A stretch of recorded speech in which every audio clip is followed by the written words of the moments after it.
Shalom, shalom, bien-aimés dans le Seigneur, shalom. Bonne fête de la Pentecôte. Nous bénissons Dieu pour ce moment béni, pour le temps, pour la grâce, pour sa bonté renouvelée à l'égard de nous, ses enfants. Bien-aimés, je vous dis une chose, chaque jour que Dieu nous donne, c'est un jour béni. C'est un jour béni parce que Dieu renouvelle sa bonté chaque matin. Et comme je l'ai dit le vendredi passé, bien-aimé, cette semaine, c'est la semaine de la Pentecôte. Nous sommes tellement bénis cette semaine parce que l'accomplissement de la promesse de Dieu dans nos vies, dans la vie des disciples, s'est accompli. Bien-aimé, la semaine, c'est la semaine de Pentecôte parce que le 31, le dimanche prochain, c'est la Pentecôte. Mais tout au long de cette semaine, depuis mercredi, et aujourd'hui, vendredi, je suis en train de parler sur la Pentecôte. Un petit résumé par rapport à ce que nous avons écouté le mercredi passé sur la Pentecôte. Bien aimé, la fête de la Pentecôte intervient 50 jours après la fête de la Pâque et après 10 jours de l'ascension de Jésus-Christ. Et bien aimé, comme nous avons dit la fois passée, la vedette ou bien les stars de la Pentecôte, c'est le Saint-Esprit. La fête de la Pentecôte, bien aimé, est la confirmation de la promesse que Christ a faite à ses disciples selon certains versets que nous avons lus la fois passée. Jean chapitre 14, verset 26, Jean chapitre 15, verset 26, Jean chapitre 16, verset 7.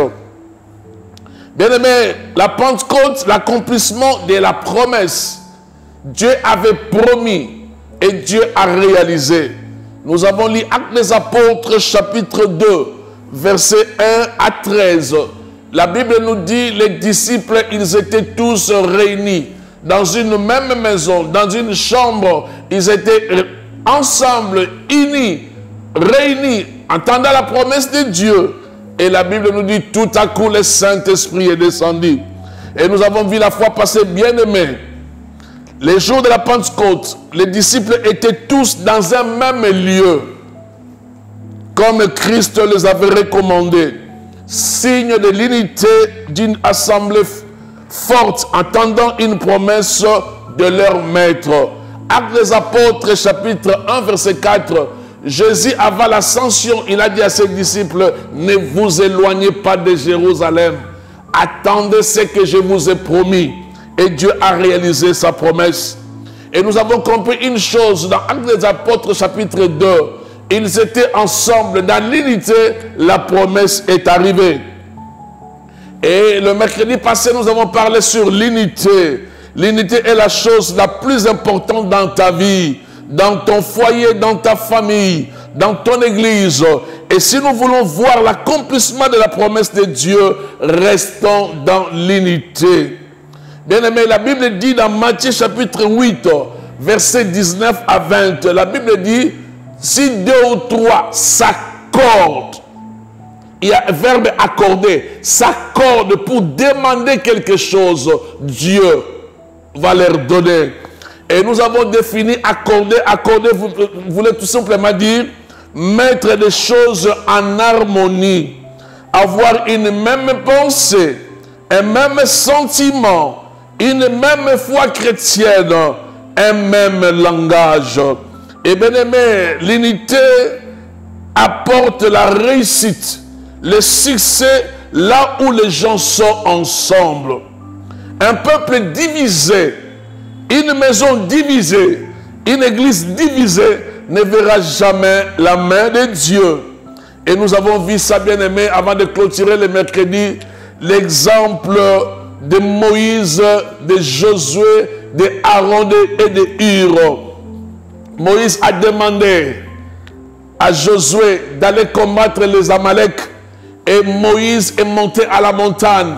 Il était accompagné par Hur, il était accompagné par Aaron. La Bible dit, pendant que Moïse élevait les mains, Josué avait la victoire. Mais pendant que Moïse baissait les mains, Amalek avait la victoire. Mais bien aimé, Moïse fatigué par rapport à son âge, quand il levait ses mains fatiguées, la Bible dit, Aaron et Hur, ils étaient là pour soutenir les mains de Moïse. Et c'est là, nous avons vu, bien aimé, la victoire était réelle dans la vie des enfants de Dieu. Ce n'était pas une victoire de Josué, ni une victoire de Moïse, ni de Aaron et de Hur. C'était une victoire de tous les peuples. C'était une victoire de tous les peuples parce qu'ils étaient dans l'unité. Josué au front, Moïse à la montagne, en train d'intercéder, bien-aimés. Et Dieu nous a dit une chose de très importante. Soutenons-nous les uns les autres. Aimons-nous les uns les autres. Supportons-nous les uns les autres. Pardonnons-nous les uns les autres si nous voulons voir l'accomplissement de la promesse de Dieu au milieu de nous. Et une chose très importante à savoir, la première unité est d'abord notre union avec Christ. Devenons enfants de Dieu dans une union éternelle. Et nous avons conclu une chose de très importante. Nous avons dit, notre relation verticale envers Dieu déterminera notre relation horizontale envers notre prochain. Notre union avec Christ commence à la nouvelle naissance. Voilà le résumé de ce que nous avons partagé le mercredi passé. Et bien aimé, aujourd'hui par la grâce de Dieu, nous allons continuer sur la Pentecôte. Mais bien aimé, aujourd'hui je voulais vous dire quelque chose de très capital. Il y a deux points importants dans la vie d'un chrétien. Il y a deux points importants dans la vie des chrétiens. Le premier point, c'est ce que nous avons déjà commencé à dire, la nouvelle naissance. On n'est pas chrétien. Tu n'es pas chrétien parce que tu es sorti d'une famille chrétienne. Tu n'es pas chrétien, tu n'es pas enfant de Dieu parce que tu as des responsabilités à l'église. Tu n'es pas chrétien parce que tu es baptisé. Tu n'es pas chrétien parce que tu es pasteur. Tu n'es pas chrétien parce que tu es théologien. Tu n'es pas chrétien parce que tu payes ta dîme. Tu n'es pas chrétien parce que tu donnes ton offrande. Tu n'es pas chrétien parce que tu es dans une chorale. Mais bien aimé, la nouvelle naissance, c'est un engagement qu'une personne prend dans sa vie. Il prend la décision de donner sa vie à Christ. C'est ce que nous appelons la nouvelle naissance. La nouvelle naissance commence le jour où tu as donné ta vie à Jésus-Christ comme ton Seigneur et ton Sauveur. Selon Romains, chapitre 10, versets 9 à 10. Romains, chapitre 10, versets 9 à 10. Si nous pouvons lire ça ensemble. Nous sommes dans le livre de Romains. Oh, Dieu est bon pour nous. Je disais Romains. Laissez-moi voir ça rapidement. Romains, chapitre 9.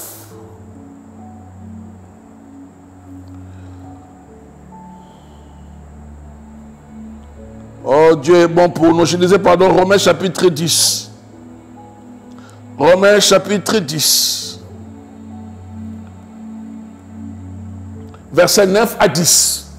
La Bible dit, si tu confesses de ta bouche le Seigneur Jésus, et si tu crois dans ton cœur que Dieu l'a ressuscité des morts, tu seras sauvé. Car c'est en croyant du cœur qu'on parvient à la justice. Et c'est en confessant de la bouche qu'on parvient au salut selon ce que dit l'Écriture. Bien-aimé, si tu confesses de ta bouche le Seigneur Jésus, si tu crois dans ton cœur que Dieu l'a ressuscité d'entre les morts, tu seras sauvé. Et je te pose la question, toi qui me suis, est-ce que il est déjà arrivé dans ta vie de confesser dans ta bouche le Seigneur Jésus et tu crois dans ton cœur que Dieu l'a ressuscité d'entre les morts? Et en ce moment-là, bien aimé, la Bible dit, tu seras sauvé. Et c'est en croyant du cœur qu'on parvient à la justice. Il faut croire et Dieu t'impute la justice. C'est en confessant de la bouche qu'on parvient au salut, selon ce que dit l'Écriture. Voilà le début de la nouvelle naissance. Confesser de ta bouche, croire dans ton cœur que le Seigneur t'a sauvé. Et sans tu crois dans ton cœur, tu le reçois dans ta vie. C'est en ce moment, la Bible dit, tu parviens au salut. C'est ça, bien-aimé, la nouvelle naissance. Et si nous lisons aussi, bien-aimé, 2 Corinthiens, chapitre 5, verset 17. 2 Corinthiens, chapitre 5, verset 17. Qu'est-ce que la Bible nous dit? Si quelqu'un est en Christ, il est une nouvelle créature. Les choses anciennes sont passées. Et voici, toutes choses sont devenues nouvelles. Bien-aimé, Paul nous dit quelque chose de très important. Si quelqu'un est en Christ, dans d'autres versions on dit, si quelqu'un est uni en Christ, si quelqu'un devient enfant de Dieu, la Bible dit, il est une nouvelle créature. Dans d'autres versions, on dit, il est une nouvelle création. Donc, c'est comme si la personne n'a pas existé avant. C'est maintenant qu'il commence à exister. Bien-aimé, toi qui es né de Dieu, tu es une nouvelle création. Les choses anciennes, bien-aimé, les choses au pluriel, les choses anciennes, les dominations, les principautés, les autels, les liens de famille, les liens de nom, les choses anciennes, tes péchés, les choses anciennes sont passées. Voici, la Bible dit voici, c'est un fait. Voici, toutes les choses sont devenues nouvelles. Oh bien-aimé, c'est ça le début de la foi chrétienne. La nouvelle naissance. Tu es devenu une personne nouvelle. Oh bien-aimé, la nouvelle naissance. Tu n'as pas changé de page d'un livre.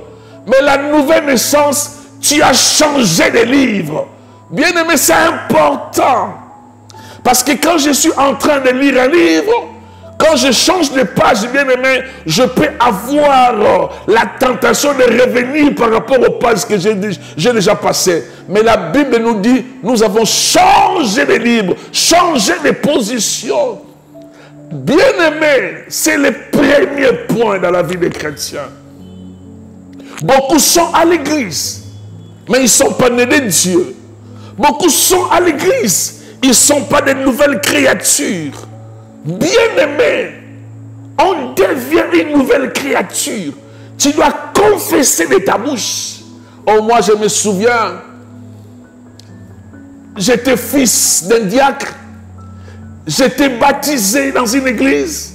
Je chantais même à la chorale, bien-aimé. Je prenais aussi la Sainte Seine. Mais je n'étais pas un enfant de Dieu. Je n'étais pas né de Dieu, j'étais un païen. Mais un jour, je me souviens, bien-aimé, je n'oublierai jamais cette nuit. C'était dans une veillée de prière. C'était le 10 avril 1984. Dans une veillée de prière, bien-aimé.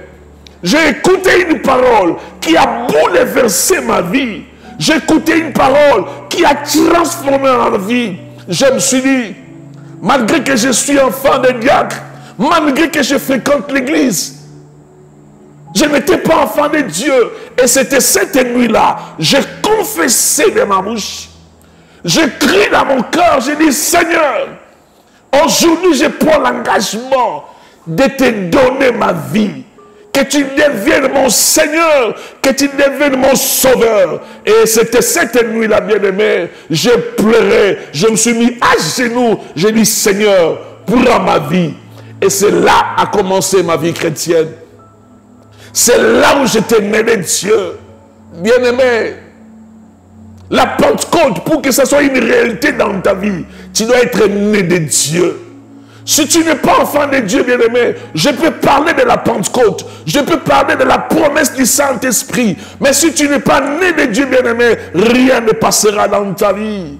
Il faudrait d'abord, bien-aimé, avant que la Pentecôte soit une réalité dans ta vie, tu dois d'abord naître de Dieu. Tu dois prendre l'engagement de donner ta vie à Jésus. Toi qui m'écoutes aujourd'hui, bien-aimé, si tu es là, tu n'as jamais pris l'engagement de donner ta vie à Jésus. Oh, il dit dans sa parole, voici, je me tiens à la porte et je frappe. Si quelqu'un entend ma voix et ouvre la porte, j'entrerai chez lui. Je souperai avec lui et lui avec moi. Oh bien-aimé, donne ta vie à Jésus. Si tu écoutes la parole, non dire si ce n'est pas ton cœur. C'est un jour pour toi, bien-aimé. Aujourd'hui, c'est ton jour. Prends la décision. Oublie que tu fréquentes l'église. Oublie que tu es sorti d'une famille chrétienne. Oublie que tes parents sont aussi pas des pasteurs, des diacres, des responsables. Bien-aimé, prends l'engagement. Prends l'engagement de naître de Dieu. C'est là où va commencer, bien-aimé. La Pentecôte sera une réalité dans ta vie. Oh, bien-aimé, en ce moment, tu as donné ta vie à Jésus, comme je l'ai dit. Tu es né de l'Esprit et devenu enfant de Dieu.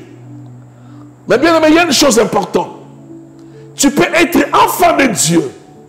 Mais bien-aimé, tu peux être de la race de Dieu. Mais ne pas opérer dans la puissance surnaturelle. Tu peux devenir enfant de Dieu. Tu peux donner ta vie à Jésus.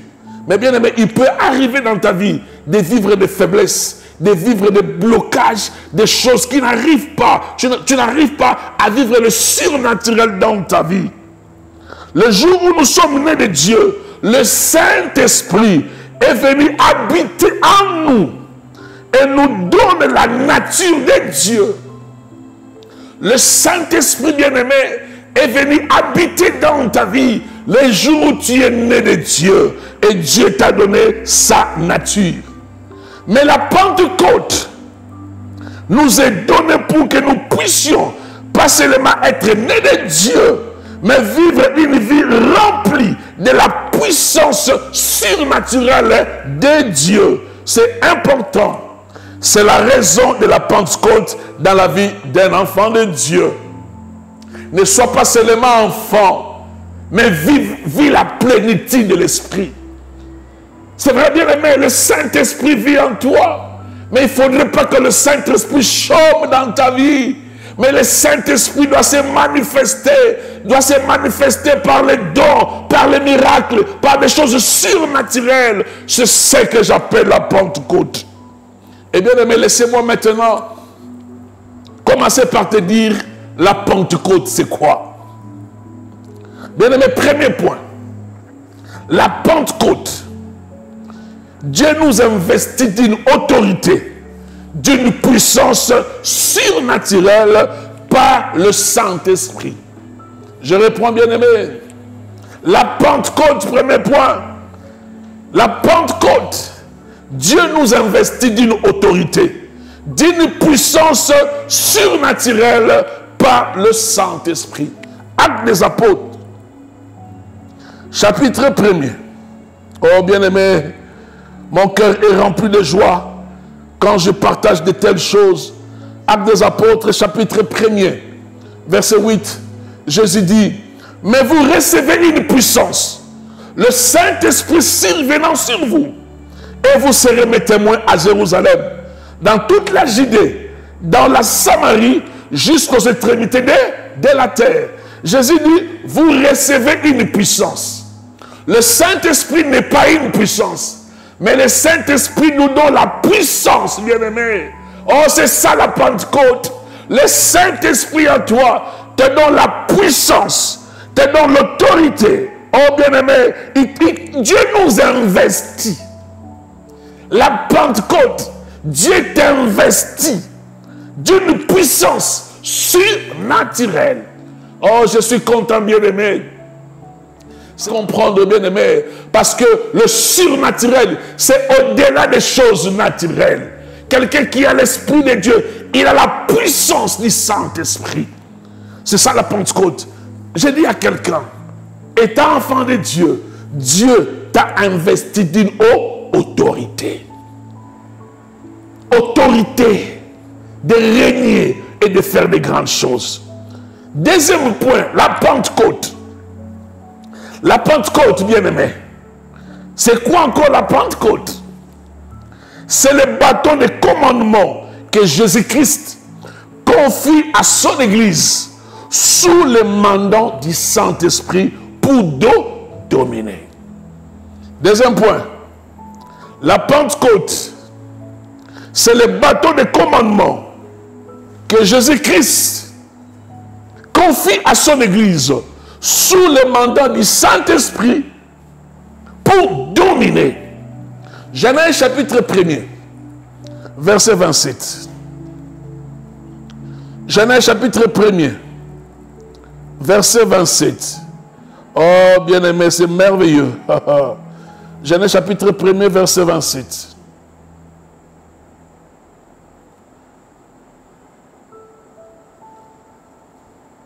Je disais Genèse, chapitre 1er, verset 27 à 28. Écoutez bien, aimé. Dieu créa l'homme à son image. Il le créa à l'image de Dieu. Il créa l'homme et la femme. Dieu le bénit. Et Dieu dit, soyez féconds, multipliez, remplissez la terre et l'assujettissez et dominez sur les poissons de la mer, sur les oiseaux du ciel et sur tout animal qui se meut sur la terre. Bien aimé, quand Dieu a créé l'homme et la femme, Dieu avait donné un cahier de charges à l'homme et à la femme. Bien aimé, le cahier de charges que Dieu a donné, c'est ce que nous avons lu. Dieu dit, la Bible dit, Dieu les bénit. Dieu bénit Adam et Ève. Et Dieu leur dit, bien aimé, la bénédiction, ce n'est pas le matériel. La bénédiction, c'est la parole. La parole, c'est ça la bénédiction. Bien aimé, je peux te donner l'argent. Je peux te donner les biens matériels. Mais un jour, ça peut se perdre. Un jour, ça peut faner. Mais bien aimé, la bénédiction, ce n'est pas le matériel. La bénédiction, c'est la parole. La Bible dit, Dieu leur dit, soyez féconds, multipliez, remplissez la terre et l'assujettissez et dominez sur les poissons de la mer, sur les oiseaux du ciel et sur tout animal qui se meut sur la terre. Bien aimé, la Pentecôte, Dieu nous rétablit dans notre état initial. La Pentecôte, Dieu nous demande d'être féconds, de multiplier, de remplir la terre, d'assujettir la terre, de dominer la terre. Tout cela, c'est sous l'onction du Saint-Esprit. Parce que quand l'homme a péché, l'homme s'est séparé de Dieu. L'homme n'avait plus le pouvoir de régner. Il n'avait plus le pouvoir de se multiplier. Il n'avait plus le pouvoir de remplir la terre. Il n'avait plus le pouvoir d'assujettir. Mais vous savez que quand Dieu avait créé l'homme, il a donné à l'homme même la responsabilité de donner le nom aux animaux. Bien aimé, dans le jardin d'Éden, l'homme n'avait pas peur des lions. L'homme n'avait pas peur des serpents. Parce que c'est lui, l'homme, que Dieu a donné la responsabilité de donner à chaque animal un nom. Bien aimé, l'homme était en train de dominer. Il a assujetti ses bien-aimés. Mais c'est le péché qui a fait que l'homme avait perdu son autorité, avait perdu sa domination. Mais quand Jésus est venu, il a rétabli l'homme avec Dieu. Et quand Jésus est parti, il nous a envoyé le Saint-Esprit pour que le Saint-Esprit nous donne la capacité de dominer. Oh, toi qui m'écoutes, toi qui es né de Dieu, domine sur les maladies, domine sur les péchés, domine sur les principautés, domine sur les dominations. Rien ne peut te bloquer. Assis-je c'est bien-aimé, parce que sous l'onction du Saint-Esprit, un enfant de Dieu doit régner. Sous l'onction du Saint-Esprit, un enfant de Dieu doit dominer. Bien-aimé, rien ne peut t'empêcher de dominer. Oh, le Saint-Esprit en toi, tu vas dominer, tu vas régner, tu vas assujettir. Bien-aimé, écrase les puissances des ténèbres, écrase cette maladie, écrase cette situation-là qui te dérange, parce que Dieu t'a investi à la Pentecôte. Dieu t'a donné le bâton de commandement. Il a dit, mon fils, je t'ai rétabli, va, fais de grandes choses. Alléluia. Je dis quoi, tu peux dire Amen. Bien-aimé, Luc, chapitre 10, verset 19. Qu'est-ce que la Bible nous dit? Luc, chapitre 10. Oh, c'est merveilleux, bien-aimé. My God, my God. Luc, chapitre 10, verset 19. Voici, je vous ai donné le pouvoir de marcher sur les serpents et les scorpions et sur toute la puissance de l'ennemi, et rien ne pourra vous nuire. Je reprends ce que Jésus dit. Voici, je vous ai donné le pouvoir de marcher sur les serpents et les scorpions et sur toute la puissance de l'ennemi, et rien ne pourra vous nuire. Bien-aimé, sous l'onction du Saint-Esprit, sous l'onction de la Pentecôte, tu marcheras sur les puissances des ténèbres. Tu marcheras sur la sorcellerie. Tu marcheras sur l'occultisme. Tu marcheras sur toute personne qui se lève pour te combattre. Parce que tu ne marches pas seul, tu marches avec le Saint-Esprit. Et bien aimé, tu as la puissance de détruire tes ennemis. Bien aimé, laissez-les t'attaquer. Ils tomberont sous ton pouvoir. C'est ce que la Bible nous dit. Oh bien aimé, voici. Tu as compris, bien aimé. Deuxième point, c'est ça la Pentecôte. Tu as récupéré les bâtons de commandement que le diable avait volés. Sous l'onction du Saint-Esprit, sous la conduite du Saint-Esprit, sous le mandat du Saint-Esprit, tu vas dominer, tu vas régner et tu vas assujettir toutes choses. Si tu le crois, tu peux dire Amen. Bien aimé, troisième point, qu'est-ce que la Pentecôte? La Pentecôte, c'est le retour en force du gouvernement divin dans l'homme qui est né de Dieu.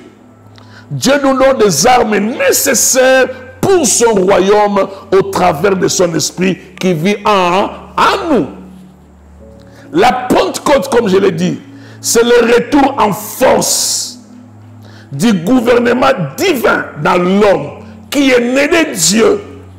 Bien aimé, c'est le retour de ton règne, le retour de ta puissance. Dieu nous donne des armes nécessaires pour son royaume au travers de son esprit qui vit en nous. Éphésiens chapitre 6, versets 10 à 11. Éphésiens 6, 10 à 11. Qu'est-ce que la Bible nous dit? Au reste, fortifiez-vous dans le Seigneur et par sa force toute puissante. Revêtez-vous de toutes les armes de Dieu, afin de pouvoir tenir ferme contre les ruses du diable. Dans d'autres versions, on dit revêtez-vous de toutes les armes de l'esprit, afin de tenir ferme contre les ruses de l'ennemi. Bien-aimé, comme je l'ai dit, la Pentecôte, Dieu nous donne les armes nécessaires pour vaincre, pour marcher, pour dominer. Oh bien-aimé, je crois le dimanche prochain, nous allons terminer la Pentecôte. Mais aujourd'hui, bien-aimé, je te dis quelque chose de très important. Pour que la Pentecôte soit une réalité dans ta vie, tu dois être né de Dieu, naître de nouveau, devenir enfant de Dieu. Et nous avons vu, je crois, 3 points seulement aujourd'hui. Qu'est-ce que la Pentecôte? La Pentecôte, Dieu nous investit d'une autorité, d'une puissance surnaturelle par le Saint-Esprit. La Pentecôte, c'est le bâton de commandement que Jésus-Christ confie à son Église sous le mandat du Saint-Esprit pour dominer. La Pentecôte, c'est le retour en force du gouvernement divin dans l'homme qui est né de Dieu. Dieu nous donne les armes nécessaires pour son royaume au travers de son esprit qui vit en nous. Oh bien-aimé, que Dieu bénisse toute personne qui a écouté ce message. Rendez-vous dimanche prochain. Mais si nous pouvons prier. Tendre Père, nous sommes infiniment reconnaissants pour l'œuvre de la croix. C'est à la croix que tu nous as rétablis. Et c'est à la croix que tu as dit tout est accompli.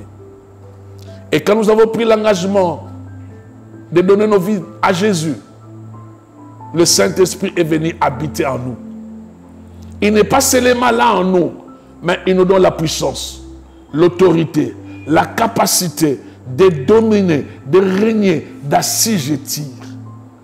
Laisse que tous les bien-aimés nés de Dieu qui ont écouté cette parole, que ce soir, que ce matin, que ce jour, Seigneur, que tu puisses les revêtir de la puissance surnaturelle, afin que l'onction de Dieu soit une réalité dans sa vie. Que toute la gloire te revienne, Seigneur, au nom de Jésus. Nous avons ainsi prié et nous disons Amen. Gloire au Seigneur, nous bénissons Dieu. God bless you. See you next time. À dimanche.